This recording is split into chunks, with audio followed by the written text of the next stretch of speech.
మీ teacher లేదా ఎవరు లేరా కారా రాజకీయ నాయకులు ప్రజాసేవకులు గారా ప్రజాప్రతినిధులు కావాలి. మీరు చదువుకున్న వాళ్ళందరూ స్వార్థంతో ఉద్యోగాలే చూసుకుంటే రాజకీయాలు అందరినీ శాసిస్తాయి, మన జీవితాలు మారుస్తాయి. ఇప్పుడు నేను తల్లికి వందనం ఇచ్చాం, మినిస్టర్ గారు ఉన్నారు, ఆయన కూడా చదువుకున్నాడు, బాగా మంత్రి అయ్యాడు. ఇప్పుడు తల్లికి వందనం ఇచ్చాడా? ఇది ఒక ప్రభుత్వ విధానం అవునా కాదా? ఎట్లొచ్చింది? ఆయన ఆలోచనలో నుంచి వచ్చింది, అవునా కాదా?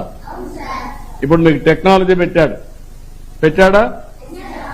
మీ ఇంటికి నేరుగా మీరు స్కూల్కి రాకపోతే ఇంటికి మెసేజ్ వెళ్ళిపోతుంది.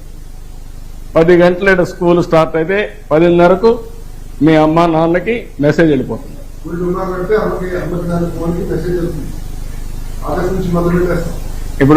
దుమ్మా కొడతారు, ఇప్పుడు దుమ్మా కొట్టడానికి వీలు లేదు, అవునా కాదా? అది I wish all the best, good luck.